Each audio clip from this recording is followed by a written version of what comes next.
नमस्कार दोस्तों, स्वागत है आपका UK triple S C guide में। मेरा नाम है आशीष रौतेला और आज इस वीडियो में मैं आपके साथ डिस्कस करने वाला हूं जो मार्च 2023 में उत्तराखंड से संबंधित जितने भी इंपॉर्टेंट करंट अफेयर्स हैं उनको। तो ये वीडियो तो इस वीडियो में जो भी हम क्वेश्चन करने वाले हैं वो जो फॉरेस्ट गार्ड का पेपर होने वाला है उसके लिए बहुत ज़्यादा इंपॉर्टेंट रहने वाले हैं, क्योंकि अगर हम पिछले 2 एग्ज़ाम्स की बात करें, पटवारी और कनिष्ठ सहायक का, तो जो स्ट्रेटजी उसमें मतलब रही है, जिन लोगों ने करंट अफेयर्स 1-2 महीने के पढ़े थे तो उनके बहुत अच्छे करंट अफेयर्स में मार्क्स आए हैं।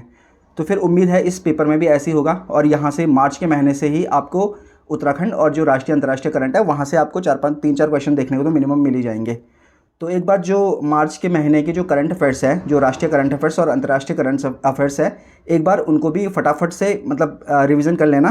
तो वीडियो शुरू करें उससे पहले अगर आप इस चैनल पर नए हो या अभी तक आपने इस चैनल को सब्सक्राइब नहीं किया है तो प्लीज़ चैनल सब्सक्राइब कर दीजिए और उसके बगल में जो बेल आइकन होता है उसे प्रेस करना ना भूलें, जिससे कि आगे आने वाली वीडियो का नोटिफिकेशन सबसे पहले आपको मिल जाए।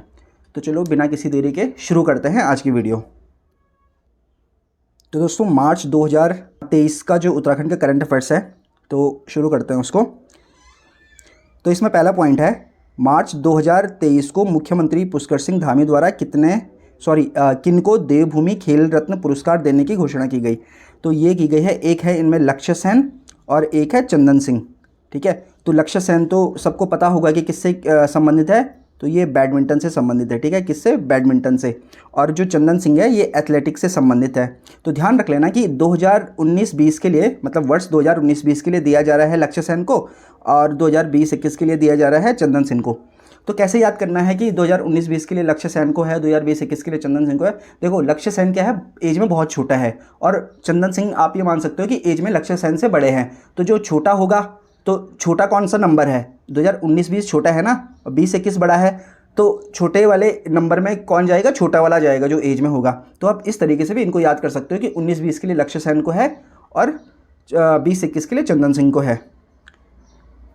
उसके बाद आता है वर्ष 2021-22 का लाइफ टाइम अचीवमेंट पुरस्कार किसे दिया गया है? तो ये दिया गया है सुरेंद्र सिंह पांडे को। ठीक है, तो सुरेंद्र सिंह पांडे को क्या दिया गया है? लाइफ टाइम अचीवमेंट पुरस्कार 2021-22 का। फिर आते हैं अगले पॉइंट की तरफ। पॉइंट है, एशिया का सबसे बड़ा लिक्विड मिरर टेलीस्कोप का उद्घाटन कहाँ किया गया है?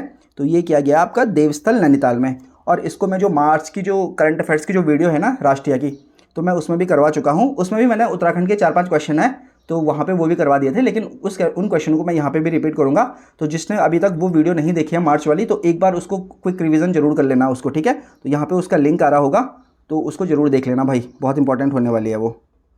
अगला जो पॉइंट आता है, कुल कितने कोचों को देवभूमि द्रोणाचार्य पुरस्कार मिला है? तो 3 जो कोच हैं उनको देवभूमि द्रोणाचार्य पुरस्कार मिला है, अलग अलग साल के लिए मिला है, लेकिन टोटल कितने लोगों को मिला है? 3 लोगों को मिला है। इस चीज़ को ध्यान रख लेना। G20 की राष्ट्रीय युवा संसद में उत्तराखंड का प्रतिनिधित्व किसने किया था? तो ये काफ़ी चर्चाओं में रही थी। ये जो मैम है तो इनका नाम है दिव्या नेगी और ये टिहरी गढ़वाल से रहने वाली है। नेक्स्ट पॉइंट है, नेपाल के काठमांडू में आयोजित अंतर्राष्ट्रीय F stress lifting and incline bench press प्रतियोगिता में सिल्वर मेडल के विजेता हैं। तो किसने जीता है ये सिल्वर मेडल? इसमें ये जीता है मंगल राय गुप्ता ने। और कहाँ के हैं ये है हल्द्वानी में। देखो, अगर आपको ये देखो कि नेपाल में हुई थी ये, तो इसका नाम थोड़ा सा अटपटा सा है, अंतर्राष्ट्रीय F strength lifting and incline bench press प्रतियोगिता। तो थोड़ा सा अजीब सा नाम है। तो अगर क्वेश्चन आएगा ना और इस तरीके से कोई लंबी सी प्रतियोगिता होगी तो बस ध्यान क्या रख लेना, उसका नाम याद रख लेना, मंगल। ठीक है, तो आप इसको कैसे जीत सकते हो? तो ये इमेजिन कर लो कि उसने ना मंगलवार के दिन जीती थी। ठीक है, जिसने भी जो जीती थी उत्तराखंड का, अब आएगा कि उसका नाम क्या है अगर वो उत्तराखंड का। तो ये ध्यान रख लेना कि उसने मंगलवार के दिन जीती थी, तो इसलिए उसका नाम भी क्या हो जाएगा? मंगल सिंह हो जाएगा। ठीक है, ये या फिर मंगल राय बोल दो आप। मंगल सिंह तो नहीं है, मंगल राय है, लेकिन मंगल ही आपके लिए इनफ है। यही आपको 1 नंबर दिला सकता है अगर आपको सिर्फ इतना याद रह गया। अगला पॉइंट है, मार्च 2023 में राष्ट्रपति ने उत्तराखंड की 2 महिलाओं को किससे सम्मानित किया है? तो ये किया है स्वच्छ सुलभ शक्ति सम्मान से। अच्छा, मैं यहाँ पे एक और चीज़ बोलना चाहूँगा। तो पिछले एक वीडियो आई थी, तो उसमें मैं क्या करता हूँ यहाँ पे कि आपको याद हो जाए, इस वजह से 2-3 कुछ पॉइंट ऐसे बोल देता हूँ जो पॉइंट ना सुनने में आपको थोड़ा अजीब से लगेंगे, लेकिन मुझे वो बोलने पड़ते हैं क्योंकि उससे मुझे ऐसा लगता है कि याद जल्दी हो जाता है। मेरा मकसद यहाँ पे किसी भी डिस्ट्रिक्ट की इंसल्ट करना नहीं है, किसी भी सोसाइटी, किसी भी समाज, किसी का वो करना नहीं है। मैं बस यहाँ पे जो आपको बोलता हूँ वो इसलिए बोलता हूँ ताकि वो चीज़ याद हो जाए। ठीक है। जैसे पिछली बार मैंने बोला था कि क्या बोलते कि मैंने कहा था कि पिछली वीडियो में कि हरिद्वार और उधम सिंह नगर ऐसे जिले हैं वो लगभग हर चीज़ में पीछे रहते हैं उत्तराखंड में। वो मैंने इसलिए बोला था ताकि वो आपको याद रहे वो चीज़ें और आपकी जो ऑप्शन है वो ईजी हो जाए, ठीक है। अब किसी ने नीचे से कमेंट कर दिया है कि ऐसा नहीं है कि हरिद्वार और जगह अभी बहुत आगे है ऐसे वैसे, तो भाई मैं उससे कहना चाहता हूँ मेरा इंटेंशन वहाँ पे हरिद्वार की इंसल्ट करना नहीं था, वो बस मैं इसलिए कह रहा था ताकि याद हो जाए आपके दिमाग में एक चीज़ बैठे कि हाँ हरिद्वार और उधम सिंह नगर लगभग जो मतलब रैंकिंग वगैरह होती है लगभग उनमें पीछे होते हैं। हाँ एक आध जगह ऐसा भी है कि जैसे कि हरिद्वार क्या है सबसे स्वच्छ गंगा टाउन है पूरे देश में, वो राज्य की बात नहीं है वो पूरे देश की बात है, लेकिन जहाँ पर भी पूरे राज्य के बीच में अगर कंपैरिजन होता है, ठीक है, जैसे जनगणना में देख लो, ठीक है, या फिर आप उसमें देख लो जो वन सर्वेक्षण रिपोर्ट वगैरह है उसमें देख लो या और जगह है, तो इन जिलों का थोड़ा बहुत पीछे रहते हैं। हालांकि इसके अलावा जैसे उद्योग के मामले में देख लो, अलावा जिले की जो जीडीपी वगैरह होती है उसके मामले में हरिद्वार टॉप पे है, ठीक है, लेकिन ऐसा नहीं है। तो आपने इन चीज़ों को दिल पे मत लगाया करो, इस तरीके से पढ़ाई करोगे ना तो बहुत मुश्किल है फिर याद करना, ठीक है। या तो आप रटते रहो। मैं सिंपल सी एक चीज़ बोलता हूँ, किसी को ये चीज़ बहुत रूड लग रही होगी लेकिन ये चीज़ फैक्ट है, आपको अपने दिमाग को बेवकूफ़ बनाना पड़ता है। मुझे पता है कि ये मैं कर चुका हूँ, मुझे इससे फ़ायदा मिलता है, इसलिए मैं यहाँ पे आप लोगों को बता रहा हूँ। अगर आप लोगों को इस तरीके से नहीं पढ़ना है तो कोई दिक्कत नहीं, आपको जैसे अगर आपको रटना है तो आप उस तरीके से याद कर सकते हो, ठीक है, कोई वो नहीं है। लेकिन मैं फिर से कह रहा हूँ मेरा इंटेंशन यहाँ पे किसी भी सोसाइटी, किसी भी रिलीजन, किसी भी डिस्ट्रिक्ट, किसी भी स्टेट की इंसल्ट करना नहीं है। वो बस मैं अगर कुछ बोलता हूँ वो इसलिए बोलता हूँ ताकि उससे मुझे लगता है कि आप लोगों को थोड़ा वो चीज़ आपके दिमाग में रहे और याद हो जाए। मेरा यहाँ पे जो मोटिव है वो ये है कि आपका अगर पेपर में कोई क्वेश्चन आता है उससे रिलेटेड तो वो क्वेश्चन सही हो जाए, बस इसके अलावा और कुछ नहीं है। तो आइंदा से प्लीज़ ऐसे मैसेज ना करें, ठीक है, क्योंकि फिर बहुत मतलब ये लगता है कि यार मैं तो ये कोशिश करता हूँ कि कुछ ना, जैसे मैंने हिंदी की इतनी सारी रचनाएं पढ़ाई तो हिंदी की रचनाओं में मैंने कुछ भी बोल रखा है ना, कोई भी स्टोरी बना दिया तो कल के दिन ये थोड़ी ना होगा कि क्या बोलते हैं महादेवी वर्मा की कोई परिवार वाली आ जाएगी कि मेरे को बोल देगी कि आपने ऐसे कैसे बोल दिया, ठीक है, शेखर पाठक का कोई जानने वाला आ गया कि ऐसा तो है ही नहीं। वहाँ पे वो चीज़ें हैं वो आप लोगों को भी पता है यार, आप बच्चे नहीं हो, आपको भी पता है कि वहाँ पे जो चीज़ें मैं बोल रहा हूँ वो सिर्फ इस पर्पज़ से बोल रहा हूँ कि याद हो जाए, ठीक है, उनका वास्तविकता से लेना देना नहीं है, ये चीज़ ध्यान रखा करो, ठीक है, इतना तो समझ सकते हो यार। तो चलो फिर वीडियो को कंटिन्यू करते हैं। हाल ही में अमृत सरोवर योजना शुरू करने में उत्तराखंड का क्या स्थान रहा है? तो अमृत सरोवर जो योजना शुरू करने में उत्तराखंड का स्थान रहा है वो क्या रहा है, वो तीसरा रहा है, ठीक है। तो इसको आप कैसे याद कर सकते हो कि कौन सा नंबर रहा है? देखो अमृत है ना, अमृत, तो अमृत में हिंदी में कैसे लिखेंगे अमृत को? अमृत, कितने लेटर आ रहे हैं? 1 2 3, ठीक है। तो अमृत सरोवर योजना है, बस दिमाग में अमृत भी आ गया ना यार, अमृत में कितने लेटर है? 1 2 3, तो तीसरा स्थान है उत्तराखंड का, ठीक है। अगला पॉइंट है, हाल ही में देवभूमि उत्तराखंड द्रोणाचार्य पुरस्कार 2021-22, यहाँ पे ध्यान रखना 2021-22 की बात हो रही है। किसे दिया गया? ये दिया गया संदीप कुमार ढुकलान को, ठीक है। और ये किनके लिए दिया गया? इनको तीरंदाजी के लिए दिया गया।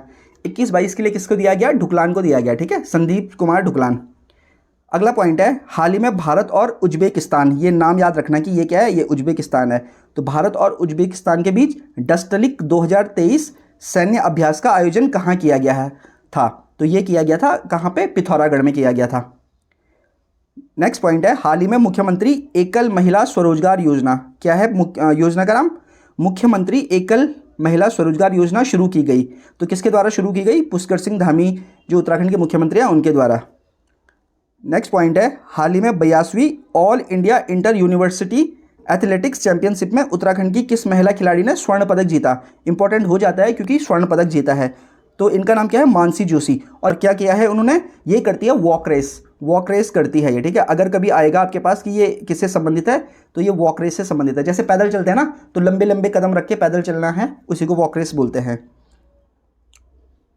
तो किसमें जीता इन्होंने? ध्यान रख लेना, all India inter university athletics championship में, ठीक है।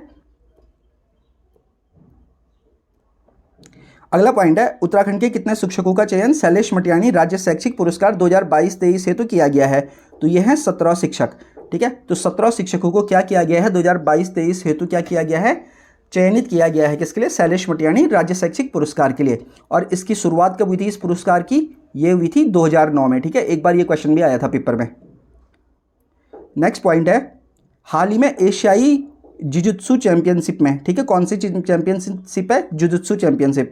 इसमें कांस्य पदक जीतने वाले उत्तराखंडी कौन है या उत्तराखंड के कौन से खिलाड़ी हैं?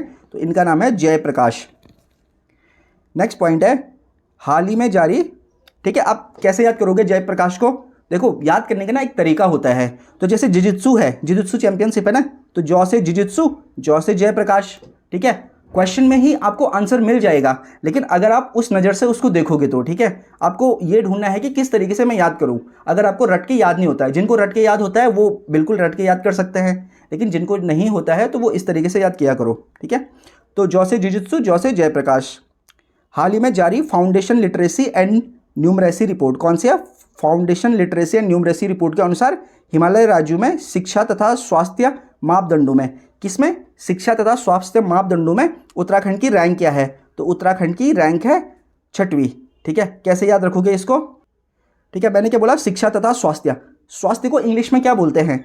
स्वास्थ्य को बोलते हैं इंग्लिश में हेल्थ, HEALTH। कितने लेटर आ रहे हैं? 6 लेटर आ रहे हैं, गिनो जरा, 1 2 3 4 5 6। तो हेल्थ में 6 लेटर आ रहे हैं, यानी कि ये ध्यान रख लेना, और हिमालय राज्यों में है ये, ठीक है।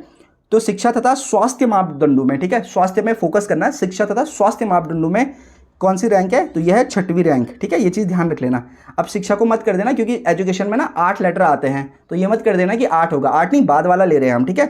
हम स्वास्थ्य पे फोकस करते हैं, ठीक है। जब आदमी का स्वास्थ्य होगा, जब स्वास्थ्य अच्छा होगा तभी तो वो अच्छे से पढ़ाई कर पाएगा ना, तो स्वास्थ्य ज़्यादा इंपॉर्टेंट होता है। नेक्स्ट पॉइंट है अगला पॉइंट है कि 7वां उद्यमिता शिखर सम्मेलन का आयोजन कहाँ किया गया है? तो ये किया गया है काशीपुर में। अंतर्राष्ट्रीय योग महोत्सव 2023 का आयोजन उत्तराखंड में कहाँ किया जाएगा? तो ये किया जाएगा ऋषिकेश में, ठीक है। तो 2023 का योग महोत्सव का आयोजन किया जाएगा ऋषिकेश में। और वो जो एक आयोजन हुआ था ना कि 100 दिन मतलब 100 डेज काउंटडाउन का शुरू हुआ था, जो वो कहाँ किया गया था? वो था योग उत्सव था शायद से, तो वो था दिल्ली में, ठीक है। उसका ध्यान रख लेना, जिसमें मतलब 100 से उल्टी गिनती शुरू की गई थी कि 100 दिन बचे हुए, 99 दिन बचे हुए, 98 दिन बचे हुए। अगला पॉइंट है 38वें राष्ट्रीय खेलों की मेजबानी उत्तराखंड किस वर्ष करेगा? तो भाई साहब ये करेगा 2024 में। तो देखते हैं कर पाता है या नहीं कर पाता है, क्योंकि इसलिए 2-3 सालों से तो भाई तैयारी पूरी हो ही नहीं रही है, जिस कारण लास्ट टाइम पे ये हो रहा है कि इससे जो मेजबानी है वो छीन करके किसी दूसरे स्टेट को देनी पड़ेगी, क्योंकि तैयारी है ही नहीं हमारे यहाँ पे पूरी ना, आधा अधूरी तैयारी है। तो ऐसा तो होगा नहीं, बड़े इवेंट करने हैं तो पूरी तैयारी तो करनी पड़ेगी। अगला पॉइंट है हाल ही में जारी नवीनतम रिपोर्ट में प्रधानमंत्री आवास योजना के संदर्भ में उत्तराखंड का देश में कौन सा स्थान है? तो यह है 3रा, ठीक है। किसमें? प्रधानमंत्री आवास योजना, ठीक है। आवास मतलब क्या होता है? आवास मतलब मकान होता है। तो ये मान लो मकान है, मकान में कितने मंजिल है? 3 मंजिल है मकान में, 1 2 3 मंजिल। तो 3 मंजिला मकान है, तो कितनी रैंक हो जाएगी? 3। अगर ऐसे याद नहीं भी कर रहे हो ना, आवास में कितने लेटर है? आवास, आवास। प्रधानमंत्री तो हम करेंगे नहीं गिनेंगे, क्योंकि प्रधानमंत्री में क्यों गिनना? प्रधानमंत्री तो हर योजना के आगे आता है, योजना भी हर में आता है। तो कौन सी है? आवास में है। कितने लेटर है आवास में? 3। आवास। तो कौन सी रैंक हो जाएगी? 3री रैंक हो जाएगी उत्तराखंड की, ठीक है। इस चीज़ को ध्यान में रख लेना। अगला पॉइंट है देश का पहला राज्य जहां इलेक्ट्रॉनिक तीर्थ कॉरिडोर बनाया जा रहा है। तो ये कहाँ बनाया जाता है? तीर्थ यात्रा के मामले में कौन मतलब सबसे ज़्यादा वो कर रहा है, एफर्ट डाल रहा है, ये मान के चलो, तो ये डाल रहा है उत्तराखंड, ठीक है। तो ये ध्यान में रख लो, क्योंकि उत्तराखंड में तीर्थ यात्रा जो पर्यटन है वो बहुत ही ज़्यादा मतलब उसमें बहुत ज़्यादा स्कोप है। अगर यहाँ पे इसमें ढंग से काम किया जाए ना, तो यहाँ पे पर्यटन के क्षेत्र में ना इसमें बहुत ज़्यादा ग्रोथ हो सकती है। और अभी आते भी हैं, मतलब आपने देखा होगा कि केदारनाथ में रिकॉर्ड पर्यटन आ जाते हैं, ठीक है। हर साल रिकॉर्ड टूटता रहता है केदारनाथ में। तो हमारे पास ये बहुत अच्छा चांस है कि हम तीर्थाटन या तीर्थ यात्रा के क्षेत्र में पर्यटन को बहुत अच्छा कर सकते हैं। तो ध्यान रख लेना कि इलेक्ट्रॉनिक तीर्थ कॉरिडोर कहाँ बनाया जा रहा है देश का पहला? ये बनाया जा रहा है उत्तराखंड में। नेक्स्ट पॉइंट है उत्तराखंड का वो स्थान जहाँ हाल ही में भारतीय सेना का 3 दिवसीय अभ्यास हुआ है। तो कहाँ हुआ ये हुआ है चिन्यालीसौड़ में, और चिन्यालीसौड़ कहाँ पड़ता है? उत्तरकाशी में। नेक्स्ट पॉइंट है देश का वह राज्य जिसने हाल ही में अनाथ बच्चों के लिए देश का पहला सरकारी मदर मिल्क बैंक बनाने की घोषणा की है। तो इसका आंसर हो जाएगा उत्तराखंड। तो ये क्वेश्चन मैं जो राष्ट्रीय करंट अफेयर्स है उसमें भी करा चुका हूँ, ठीक है। तो ध्यान रख लेना कि देश का पहला मदर मिल्क बैंक किसने शुरू करने की घोषणा की है? तो ये उत्तराखंड है। और ये किन के लिए है? ये है अनाथ बच्चों के लिए। तो हो सकता है क्वेश्चन ऐसा है कि देश का पहला सरकारी मदर मिल्क बैंक बनाने की घोषणा उत्तराखंड के द्वारा की गई है, यह किसके लिए शुरू किया जाएगा? तो ऐसे भी आ सकता है क्वेश्चन। तो ध्यान रख लेना, इसका आंसर हो जाएगा अनाथ बच्चों के लिए। और कौन कर रहा है मदर मिल्क बैंक शुरू? ये कर रहा है उत्तराखंड। नेक्स्ट पॉइंट है उत्तराखंड सरकार ने काशी विश्वविद्यालय की तर्ज पर राज्य के किस धार्मिक स्थल को कॉरिडोर में विकसित करने का फैसला किया है? तो ये किया है हर की पौड़ी को, ठीक है। तो हरिद्वार में स्थित जो हर की पौड़ी है उसको क्या किया जाएगा? काशी विश्वनाथ की तर्ज पर क्या किया जाएगा? विकसित किया जाएगा। अगला पॉइंट है उत्तराखंड की वे नदियाँ जिनमें 5 साल के लिए खनन के लिए पर्यावरणीय अनुमति मिली है। तो कौन कौन सी हैं वे नदियाँ जिनको 5 साल के लिए खनन की अनुमति मिली है? एक है, ये है गोला नदी, यह है शारदा नदी, यह है कोसी नदी और यह है क्या, दाबका नदी। एक चीज़ ध्यान रख रहे हो आप, ये चारों की चारों जो नदी है ना, ये कहाँ की नदी है? ये चारों की चारों नदी है कुमाऊं की नदियाँ। ठीक है, तो ये भी ध्यान रख लेना कि वो जो नदियाँ हैं वो चारों की चारों कुमाऊं की है, तो इसलिए कोई गढ़वाल की नदी आएगी ना तो उसको पहले ही हटा देना है। नेक्स्ट पॉइंट है, उत्तराखंड की किस महिला खिलाड़ी ने 13वीं राष्ट्रीय सीनियर बॉडी बिल्डिंग प्रतियोगिता में स्वर्ण पदक जीता है? फिर से स्वर्ण पदक जीत लिया, इंपॉर्टेंट हो जाता है। तो किस में जीता है इन्होंने? बॉडी बिल्डिंग में। ठीक है, तो बॉडी बिल्डिंग के क्षेत्र में किसने जीता है? ये जीता है प्रतिभा थपलियाल ने। ठीक है, अगला पॉइंट है, हाल ही में इसरो द्वारा जारी भूस्खलन मानचित्र रिपोर्ट में उत्तराखंड के कौन कौन से जिले देश में सर्वाधिक प्रभावित जिले हैं? तो इसमें एक है रुद्रप्रयाग और एक है टिहरी। तो ये क्वेश्चन, इसमें 3 स्टार मार्क कर लो, ये बहुत इंपॉर्टेंट क्वेश्चन है और पता नहीं मेरे को ऐसा क्यों लग रहा है कि ये पेपर में आने वाला है। ठीक है, तो ध्यान रख लेना, रुद्रप्रयाग और टिहरी ये उत्तराखंड में नहीं है पहले स्थान पे, ये पूरे भारत में पहले स्थान पे है। पहले स्थान पे मतलब भूस्खलन से सर्वाधिक प्रभावित होने वाले जिले हैं ये। ठीक है, कौन से? रुद्रप्रयाग और टिहरी। अगला पॉइंट है, हाल ही में एशियाई वॉक रेस चैंपियनशिप में 9वां स्थान हासिल कर पेरिस ओलंपिक 2024 के लिए क्वालिफाई करने वाले उत्तराखंड के खिलाड़ी कौन है? फिर से वॉक रेस आ गया। ठीक है, तो ये जो वॉक रेस है ये मतलब फीमेल की नहीं है, ये मेंस की है। तो ये क्या है? ये है परमजीत सिंह बिष्ट। तो परमजीत सिंह बिष्ट ने क्या कर दिया है? तो परमजीत सिंह बिष्ट ने कर दिया है 2024 मतलब पेरिस में जो ओलंपिक होने हैं 24 में, उसके लिए क्वालिफाई। अगला पॉइंट है, हाल ही में खेल विश्वविद्यालय कहाँ बनाया जाएगा? तो ये बहुत इंपॉर्टेंट क्वेश्चन है ये भी। तो ये बनाया जाएगा आपका हल्द्वानी में, और हल्द्वानी के कहाँ? हल्द्वानी के प्रॉपर बोलेगा तो गोला पार। हो सकता है कि कभी कभी क्या होता है ना कि वो डिस्ट्रिक्ट का नाम ना बोल करके वो सीधा जगह का नाम दे देता है। ठीक है, कि कहाँ किया जाएगा। जैसे उसने शायद पटवारी में आया था क्वेश्चन कि उसने बोला था कि जो मिरर टेलीस्कोप है वो कहाँ है, तो उसने उसमें ना नैनीताल नहीं बोला था, उसने शायद से देवस्थल बोल दिया था सीधे। ठीक है, तो इसका आंसर हो जाएगा क्या? गोला पार। नेक्स्ट पॉइंट है, हाल ही में उत्तराखंड के मुख्यमंत्री द्वारा सहस्त्रधारा के तरला नागर में शिलान्यास किया गया है। तो किस चीज़ का शिलान्यास किया गया है सर में? तो ये किया गया है सिटी फॉरेस्ट योजना का। तो प्रश्न आएगा कि सिटी फॉरेस्ट योजना का शुरुआत, ये योजना की शुरुआत कहाँ से की गई है? तो ध्यान रख लेना, ये सहस्त्रधारा से की गई है। और सहस्त्रधारा किस में पड़ता है? ये देहरादून में पड़ता है। अगला पॉइंट है, उत्तराखंड के सरकारी स्कूलों के बच्चों के लिए शुरू की जाएगी। तो किसके लिए? सरकारी स्कूल के बच्चों के लिए, प्राइवेट के लिए नहीं है, सरकारी स्कूल के बच्चों के लिए। तो क्या की जाएगी शुरू? चलती फिरती प्रयोगशाला। ठीक है, अगला पॉइंट है, राज्य के श्रमिकों के बच्चों को, अब यहाँ पे ध्यान रख लेना कि श्रमिक के बच्चे आ रहे हैं, तो राज्य के श्रमिकों के बच्चों को साक्षर बनाने के लिए क्या शुरू किया गया है? तो शुरू किया गया है चलते फिरते स्कूल। तो अगर चलती फिरती प्रयोगशाला आएगी तो वो किसके लिए शुरू की गई है? वो की गई है सरकारी स्कूल में पढ़ने वाले बच्चों के लिए। और अगर चलते फिरते स्कूल आएगा किसके लिए शुरू किया गया है? तो वो आएगा श्रमिकों के बच्चों के लिए। अगला पॉइंट है, उत्तराखंड की नई पर्यटन नीति 2023 के अनुसार पर्यटन की दृष्टि से अनछुए स्थलों में, मतलब जो ऐसे प्लेस होते हैं जो अनएक्सप्लोर्ड प्लेस होते हैं, जहाँ तक अभी कोई नहीं गया होता है या जिनके बारे में ज़्यादा लोगों को पता नहीं होता है, तो इनमें निवेश करने पर सरकार द्वारा दिया जाने वाला अधिकतम अनुदान है। ठीक है, तो माने बात कोई ऐसा प्लेस है जिसके बारे में ज़्यादा लोगों को नहीं पता, ठीक है, वो एक्सप्लोर्ड ही नहीं हो रखा है, फेमस नहीं हो रखा है, तो वहाँ पे अगर फॉर एग्जांपल मैं चले गया और मैंने वहाँ पे कोई बिजनेस सेटअप कर दिया या कुछ ऐसी चीज़ लगा दी जिससे कि उस प्लेस के बारे में पूरे देश को पता चल रहा है या राज्य को पता चल रहा है, बहुत लोगों को पता चल रहा है, और जहाँ से वहाँ की जो लोकल लोग हैं उनकी जो आय है, आमदनी वगैरह है, उसमें भी ग्रोथ वगैरह हो रही है। तो इसमें क्या बोल रही है सरकार? बोल रही है कि भाई आप जितने का आप वो प्लांट लगाओगे, जितने का आप वो प्रोजेक्ट लगाओगे, उसमें मैक्सिमम 50% हम आपको क्या देंगे? हम आपको वो देंगे, क्या मतलब खर्चा मैक्सिमम 50% तक का हम उठाएंगे। अब ये थे उत्तराखंड के करंट अफेयर्स। ठीक है, जितने भी मार्च में इंपॉर्टेंट करंट अफेयर्स है ये है। इसके अलावा फरवरी के करंट अफेयर्स हैं जो कि बहुत ज़्यादा इंपॉर्टेंट रहने वाले हैं। तो फरवरी और मार्च के करंट अफेयर्स पढ़ने हैं, क्योंकि मुझे ऐसा लगता है कि कनिष्ठ आय के पेपर में आया था 10-12 फरवरी तक के करंट अफेयर्स आए थे, शायद 15 तक के आए थे जहाँ तक मुझे लग रहा है। तो 15 फरवरी के बाद के जो करंट अफेयर्स है वो तो छूट रखे हैं ना, तो हो सकता है कि वहाँ के क्वेश्चन यहाँ आ जाए, तो इसलिए फरवरी का करंट अफेयर्स भी देख लेना। तो मैं कोशिश करूँगा कि उस पर एक वीडियो ले आऊँ, देखते हैं टाइम मिलता है अगर शाम तक तो एक वीडियो ले आऊँगा। तो अगर आपको उस पर वीडियो चाहिए तो कमेंट बॉक्स में लिख देना, ठीक है। तो ये राष्ट्रीय कुछ 2-3 करंट अफेयर्स थे जो छूट गए थे पिछली वीडियो में, तो मैं यहाँ पर उनको कवर कर रहा हूँ। तो पहला क्वेश्चन है इसमें, मतलब पहला पॉइंट है, इसरो ने हाल ही में अपने किस पुराने मौसम उपग्रह को प्रशांत महासागर में गिराया है? तो इसका नाम क्या है? इस मौसम उपग्रह का नाम, इसका नाम है क्या? मेघा ट्रॉपिक्स। तो मेघा को गिरा दिया, कहाँ गिराया मेघा को? प्रशांत महासागर में, ठीक है। तो किसने गिराया? इसरो ने। तो ये क्या है? मौसम उपग्रह है मेघा। नई दिल्ली, अगला पॉइंट है, नई दिल्ली विश्व की कौन से क्रम की सबसे अधिक दूषित राजधानी है? तो यह है दूसरे क्रम की।